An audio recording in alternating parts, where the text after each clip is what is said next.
कभी कभी इंसान जो होता है अपने परेशानियों को खुद जानबूझकर मोल ले लेता है, जिसकी वजह से वह काफ़ी सारी परेशानियों में पड़ता है। फिर उसी परेशानी से छुटकारा पाने के लिए जल्दबाजी में एक खतरनाक षड्यंत्र रचता है और उसी षड्यंत्र के तहत अपने बुरे काम को अंजाम देता है। जैसे कि आज की घटना में एक व्यक्ति होता है, अपने चारों तरफ से परेशानी से घिरता, फिर ऐसा माया जाल बुनता है जिसकी वजह से वह कई लोगों के साथ जेल की सलाखों के पीछे भी पहुँच जाता है। लेकिन जब सच्चाई लोगों के सामने निकल के आता है, इससे सुनकर लोग हैरान और परेशान भी हो जाते हैं। आखिर क्या था इस घटना में क्या हुआ, इस घटना की आप पूरी तक सच्चाई जानने के लिए इस क्राइम स्टोरी को आप लास्ट तक जरूर सुनिएगा। नमस्कार दोस्तों, मैं प्रदीप कुमार आपको इस स्टोरी बात चैनल पे मैं स्वागत करता हूं। दोस्तों आज की यह जो सच्ची घटना है, यह घटना सुनाने से पहले मैं आपसे एक छोटा सा रिक्वेस्ट करता हूं। दोस्तों एक बार जाकर अपने नहीं प्यारे हाथों से आप इस चैनल को लाइक और सब्सक्राइब और शेयर ज़रूर कर दें, ताकि आपकी वजह से इम्पोर्टेंट होने के नाते यह जो क्राइम स्टोरी है आज काफ़ी लोगों तक पहुँचाया जा सके, और इसके लिए हम आपके तहे दिल से शुक्रगुजार रहेंगे। दोस्तों आज की यह जो सच्ची घटना है, यह घटना ठीक उत्तर प्रदेश में जाना माना एक ज़िला पड़ता है हमीरपुर, उसी के अंतर्गत जाना माना एक सुमेरपुर थाना भी लगता है। और मैं बात कर रहा हूँ इसी साल, अब 30 जुलाई साल 2026 का ही सुबह का टाइम होता, तो उसी वक्त सुमेरपुर थाने में एक व्यक्ति पहुँचता है। तो वहाँ के थाना प्रभारी होते हैं, मौके पर अपने ही थाने में बैठे होते हैं। तो उन्हीं के सामने उधर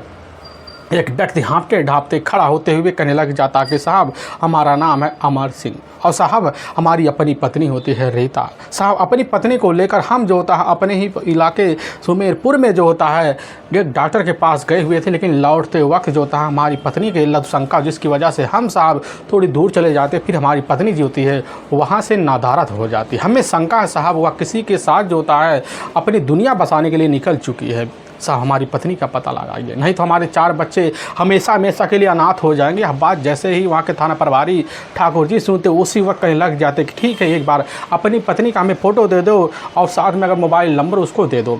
अमर सिंह जैसे आप बात सुनता उसी वक्त बताता कि साहब हमारी पत्नी की उम्र लगभग अब इधर 30 साल के आसपास है। फ़ोटो हुलिया मोबाइल नंबर देता, फिर मुकदमा दर्ज करवाने के बाद वहाँ से अपने घर तो आता है, लेकिन अपनी पत्नी की तलाशी करने के लिए इधर उधर भटकना शुरू कर देता है। अब शाम का जब टाइम हो जाता, पुलिस की जो टीम होती है एक्शन में आती है और इधर रीता की तलाशी करने के लिए निकल जाती है। लेकिन पूरी रात बीत जाता है, ना अमर सिंह को रीता के बारे में पता चलता है और ना दूसरी तरफ थाना प्रभारी ठाकुर जी को पता चल पाता है। लेकिन जैसे ही अब रात का वही अब 9 बजे के आसपास का टाइम होता, उसी वक्त सुमेरपुर थाने में फ़ोन आता है। वह फ़ोन होता है थूक और पौधैया के इलाके से आता है, जो लालपुरा थाने के अंतर्गत आता है। और लालपुरा थाने से जब सुमेरपुर में फ़ोन आता है तो पता चलता है कि लालपुरा के थाने के अंतर्गत जो होता है जो हमीरपुर मार्ग है और एक राठ मार्ग है, उसी के अंतर्गत एक जाना पौधैया गांव पड़ता है। उसी गांव से जुड़ा हुआ एक खड़ंजा निकलता है। उसी खड़ंजे के बगल एक महिला की डेड बॉडी पूरी तरह से मृत अवस्था में इधर ठीक 29 जुलाई को शाम के टाइम में पुलिस की जो टीम होती है लालपुर की बरामद करती है।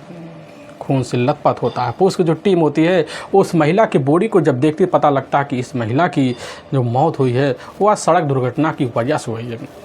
शिनाख्त न हो पाने की वजह से पुलिस की जो टीम होती है वहाँ की उसी वक्त मोर्चरी में भिजवा देती है। इसकी जो खबर होता है सुमेरपुर थाने में जब लगता है सारी बात की, तो ठाकुर साहब जो होते हैं उसी वक्त एक टीम लेते हैं और ठीक मोर्चरी पहुँच जाते हैं। लेकिन जैसे मोर्चरी पहुँचते उसी वक्त फ़ोन कर देते शंका वक्त से अमीर सिंह के पास। अमर सिंह को खबर देते, अमर सिंह खबर पाता वह भी सीधा का सीधा अपने नज़दीकी जो सरकारी अस्पताल होता है मोर्चरी में पहुँच जाता है।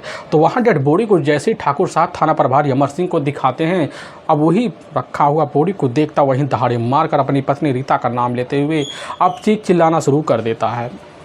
नहीं समझ पाता कि हमारी पत्नी के साथ यह सब कैसे हो गया।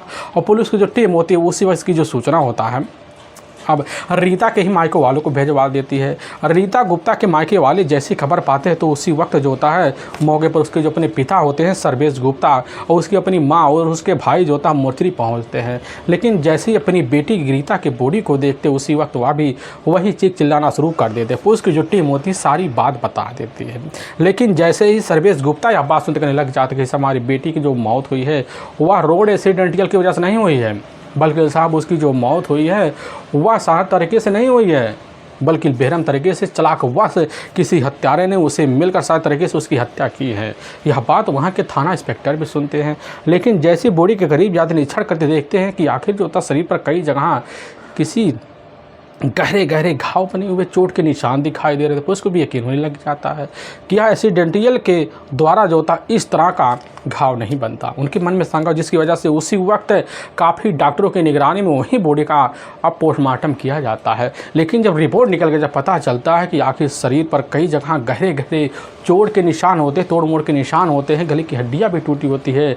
अब इस बात को वहाँ जब रिपोर्ट के द्वारा थाना प्रभारी खबर पाते हैं, उनके मन में शंका जो होता है इधर सर्वेश गुप्ता के द्वारा किया हुआ यकीन में बदल जाता है कि बस करो, रीता ये दुर्घटना से मौत नहीं हुई है बल्कि उसकी बेरहम तरीके से हत्या की गई है। उसी वक्त पुलिस जो टीम होती है सबसे पहले एक टीम लेती है, अमर सिंह से पूछताछ करती है। तो अमर सिंह उसी समय इनकार कर जाता, करने लग जाता कि सब हमारा किसी से कोई दुश्मनी भी नहीं है। हाँ, थोड़े बहुत हम कर्जदार हैं, लेकिन इतने कर्जदार नहीं कि लोग हमारे पत्नी के जान के पीछे पड़ जाए। यह बात ठाकुर थाना प्रभारी जब सुनते हैं तो उनके मन में शंका होता है, जिसकी वजह से अमर सिंह से मोबाइल नंबर लेते हैं और एक टीम लेते हैं और लेने के बाद दोबारा घटना पर पहुँचते हैं और तौर तरीके से घटना का निरीक्षण करते हैं। तो उसी वक्त CCTV कुछ कैमरे होते हैं, उनकी जांच पड़ताल वहाँ काफ़ी रहस्यों की निगरानी में भी किया जाता है और तभी पता चलता एक सेंट्रो कार जो होता है मौके पर वही अब शाम के टाइम के कुछ मिनट आकर वहीं खंभे के पास रुकता है और फिर वहाँ से दो व्यक्ति बाहर निकलते हैं, फिर अंदर घुसते हैं, फिर चले जाते हैं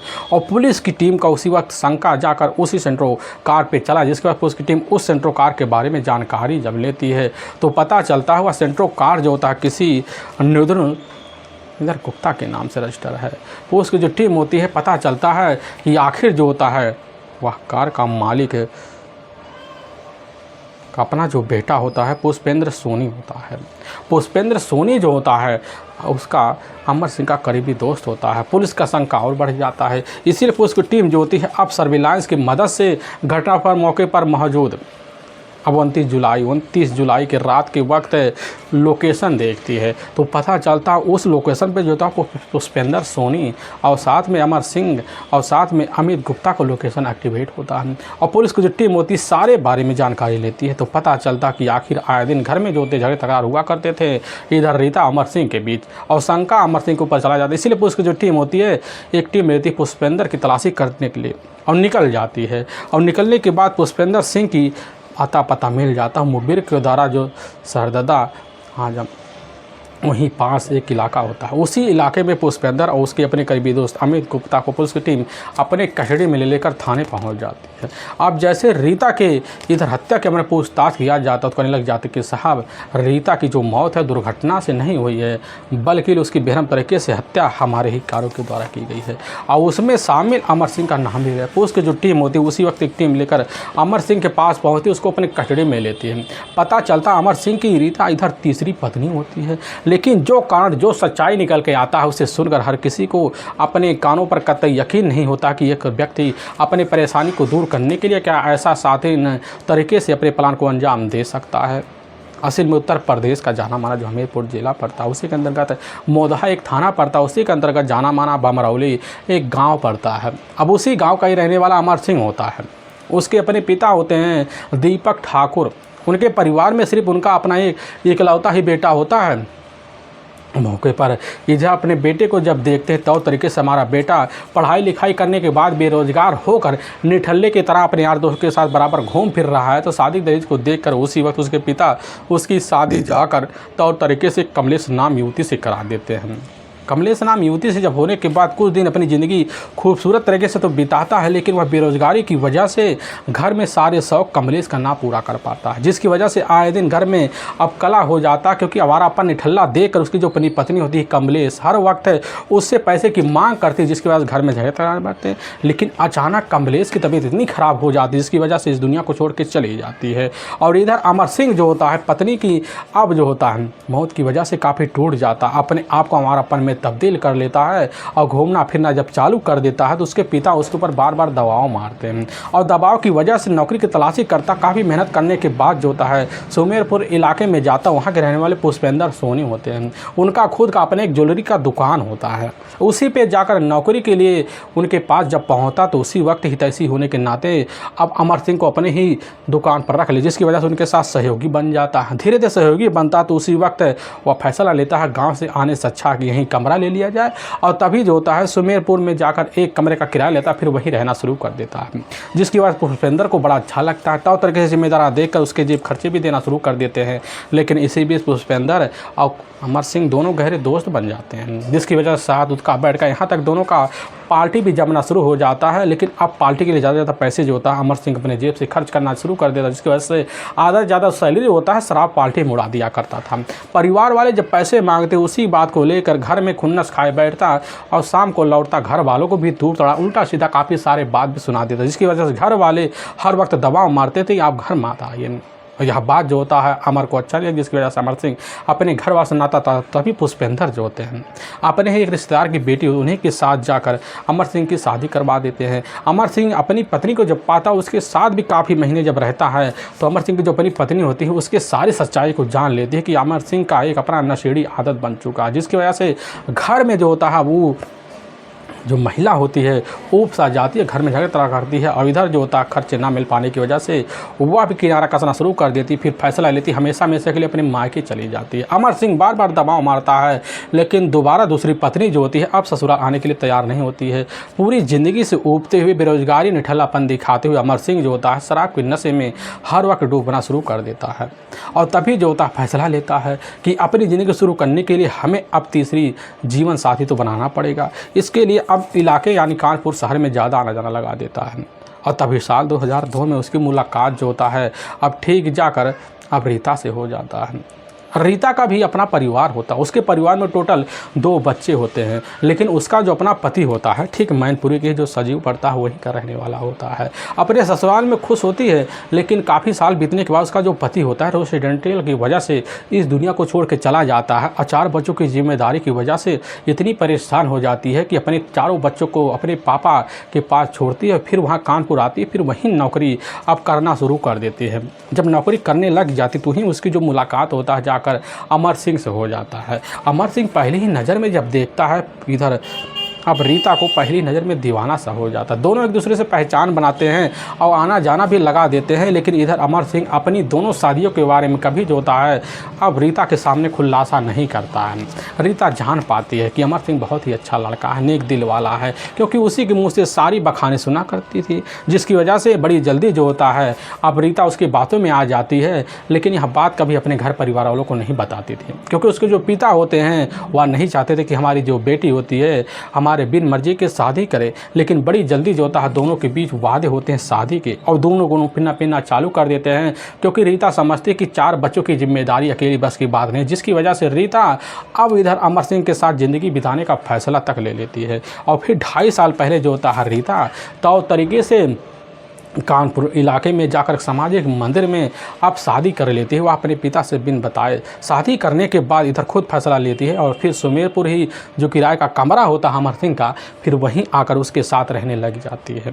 अब समय खूबसूरत तरीके से बीतता है। नई नवेली दुल्हन पाकर अमर सिंह की ज़िंदगी खुशनुमा हो जाता है। 4 बच्चों की जो जिम्मेदारी होता है तो तरीके से अब इधर खुद रीता के माता पिता उठा लेते हैं, जिसकी वजह से अपनी ज़िंदगी खूबसूरत तरीके से अमर सिंह के साथ शुरुआत कर लेती है। वक्त बीतने लग जाता है और जब वक्त बीतने लग जाता है अब जब शाम का टाइम होता है पुष्पेंद्र जो होता है अब जब घर लौटता नशे में लौटता। धीरे धीरे उसके नशे के लिए जब पैसे कम होने लग जाते हैं तो ज़्यादा जो पैसे होते हैं इधर पुष्पेंद्र सोनी से मांग लेता है। पुष्पेंद्र सोनी धीरे धीरे काफ़ी सारे लाखों में कर्जदार जो होता है अमर सिंह को बना देता है, जिसकी वजह से अमर सिंह पैसे देने के लिए बार बार नशा करना इस तरह शुरू कर देता। घर में पहुँचता तो रीता इसी बात को लेकर लेकर अब झगड़ तकरार तो करती, लेकिन कैसे ना तैसे कर कर दोनों के बीच 2 साल का वक्त निकल जाता है। और जब निकल जाता है तो पता चलता है कि अब जो होता है रीता भी अपनी जो नौकरी होती है वह छोड़ देती है। फिर छोड़ने के बाद घर पर निठल्ले बैठकर अपने घर में सारे काम काजों को निपटाने में लग पड़ जाती है। लेकिन दूसरी तरफ जो निठल्लापन खुद जो होता है इधर अमर सिंह भी दिखाने लग जाता है। पास से आटा चक्की होता है, उसी में आकर काम करता है, लेकिन अब उसके पास उतने पैसे नहीं आ पाते थे जितने पैसे पुष्पेंद्र के द्वारा मिल जाया करते थे। पुष्पेंद्र जो होता है उसके ऊपर बार बार अब पैसे देने के लिए दबाव मारने लग जाता है और अपने पत्नी का रोना धोना जो था पुष्पेंद्र के सामने कर दे, जिसके बाद पुष्पेंद्र कुछ वक्त टाइम दे देता है और इसी बात को लेकर घर में आए दिन कला मच जाता है। और जब भी कला होता है उसकी जो अपनी पत्नी होती है रीता अपने मायके चली जाती है और इसी बात को लेकर घर में खुन्नस खाए बैठ जाता है। कर्जदारों की वजह से पुष्पेंद्र और साथ में अमर के ऊपर इस तरह दबाव मार दे, जिसके अमर सिंह जो होता है अपनी सारी परेशानी पुष्पेंद्र के सामने कर देता है। और तभी घटना से मात्र जो होता है अब कुछ महीने पहले पुष्पेंद्र एक बार अब फ़ोन करता है, क्योंकि 3 दिन से जो होता है अमर सिंह वहाँ काम पे नहीं गया हुआ था, जिसकी वजह से पुष्पेंद्र को भी खबर लगता है आटा चक्की मालिक के द्वारा। आटा चक्की मालिक जो होता है पुष्पेंद्र का अपना करीबी दोस्त होता है और इधर जो होता है बड़ी जल्दी पुष्पेंद्र फ़ोन कर देता है, क्या बात है 3 दिन से ड्यूटी नहीं आ पा रहे हो। लेकिन उस समय जो होता अमर सिंह काफ़ी नशे में होता, कहने लग जाता क्या करें, हमने तीसरी शादी कर कर अपनी ज़िंदगी को जीवन का एक मोल नहीं चुका पाया, क्या फ़ायदा इसी पत्नी रखने से, और हमारे कर्जदार बढ़ते जा रहे हैं। यह बात जैसे पुष्पेंद्र सुनता करने लग जाते हैं कि तुम्हारी ज़िंदगी बड़ी खूबसूरत बन सकती है, इसके लिए तुम्हें एक काम करने पड़ेगा। और सारे दुख को सुनने के बाद जो कहने लग जाता है अमर सिंह कि आखिर हमारी पत्नी को कौन अपनाएगा। लेकिन इधर पुष्पेंद्र कह देता अपनाना नहीं है, बल्कि तुम्हारी पत्नी को तुम्हारे द्वारा रास्ते से ठिकाने लगाना पड़ेगा। इसके लिए हमारे पास बहुत ही बढ़िया प्लान है, तुम्हारी पत्नी का LIC हम करवा दें, क्योंकि हमारे करीबी अपने एजेंट हैं, उनके द्वारा करवाएंगे। लगभग 44 लाख का LIC होगा। क्लेम करवाने के बाद जब मिलेगा तो उसमें लगभग 15 लाख तो हमारे होंगे, बाकी तुम्हारे होंगे। यह बात अमर सिंह सुनता उसके चेहरे मुस्कुराहट आ जाती है और इतना खिलखिला जाता है कि अब जो होता है पुष्पेंद्र तुम ही हमारी ज़िंदगी को स्वर्ग बना सकते हो, जिसकी वजह से अब पुष्पेंद्र अमर सिंह दोनों लगभग कुछ दिन पहले जो होता है अब तो तरीके से बहुत ही खतरनाक षड्यंत्र बनाते हैं। उसी षड्यंत्र के तहत जो होता है अब जैसे ही 20 जून का वक्त होता है साल 2026 का, उसी दिन जो होता है अब जाता है इधर पुष्पेंद्र अमर सिंह को लेकर अपने पड़ोसी एजेंट से मुलाकात करता है और तुरंत का तुरंत 44 लाख का बीमा करवा देता है, जिसमें 2,16,000 रुपये मौके पर पहले किस्त डाल देता है और बाकी के रुपए जो होता है सोचता हम बाद में मिल जाएंगे। और फिर उसी दिन से जो होता है पुष्पेंद्र और इधर अमर सिंह की रोज़ पार्टी जमना शुरू हो जाता है, क्योंकि उनको पता होता काफ़ी सारे पैसे आएंगे।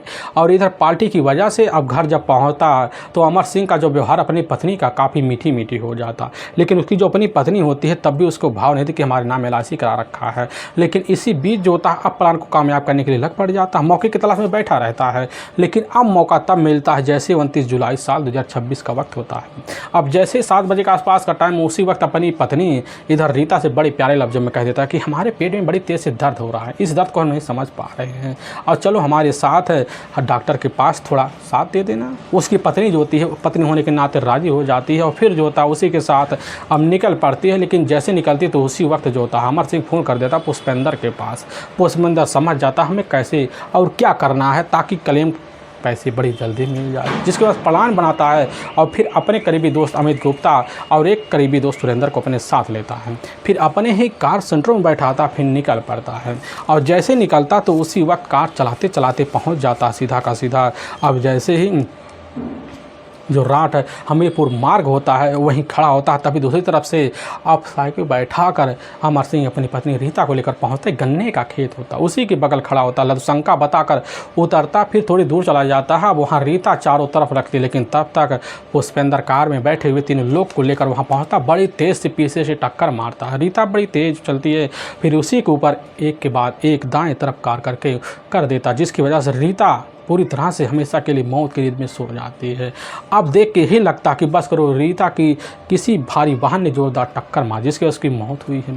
फिर वहाँ से तीनों के तीनों फरार हो जाते, पर अपने ठिकाने पर पहुँच जाते हैं। और इधर जो होता है घंटे खड़ा होकर वहाँ अब अमर सिंह लगता है कि कोई देख ना ले और वहाँ से चला आता। उसके मन में बड़ी शंका होता है, कहीं पुलिस हमारे ऊपर ना शंका कर ले, जिसकी वजह से सुबह उठता है, फिर थाने पहुँच जाता है, मुकदमा गुमशुदगी का दर्ज करवा देता है। लेकिन उलझ तब जाते हैं जब पता चलता है कि आखिर जो होता है घटना पर लोकेशन काफ़ी लोगों के साथ पुष्पेंद्र सोनी और अमर सिंह का मौजूद होता है। शंका घेरे में आने के बाद बड़ी जल्दी थाने में पुष्पेंद्र और अमित गुप्ता टूट जाते हैं और सच्चाई जब थाने में अब तीनों मिलकर रखती है, सुनकर हर किसी का जब कलेजा हुआ तो हिल सा जाता है। 44 लाख एलआईसी क्लेम के लिए अपनी पत्नी की इस तरह निरंतर के हत्या और साथ पे कर्जा छुटकारा पाने का जो सादे तरीका था, इसको देखकर हर किसी को अपने कानों पर यकीन नहीं होता। पुलिस की जो टीम होती है अब इन चारों को ले जाती है, वहाँ कोर्ट पेश कर देती है और कोर्ट में चारों के ऊपर काफ़ी गंभीर धारा में मुकदमा दर्ज करवा के ले जाकर हमेशा हमेशा के लिए जेल सलाखों के पीछे भी डाल देती है। दोस्तों, हमें इस घटना का सुनाने का जो उद्देश्य से किसी के दिल को ठेस पहुँचाना नहीं है, बल्कि आपको यह बताना कि आप जहाँ भी रहें आप सावधान और सतर्क जरूर रहें। फिर मुलाकात होगा, तब तक के लिए जय हिंद और जय भारत।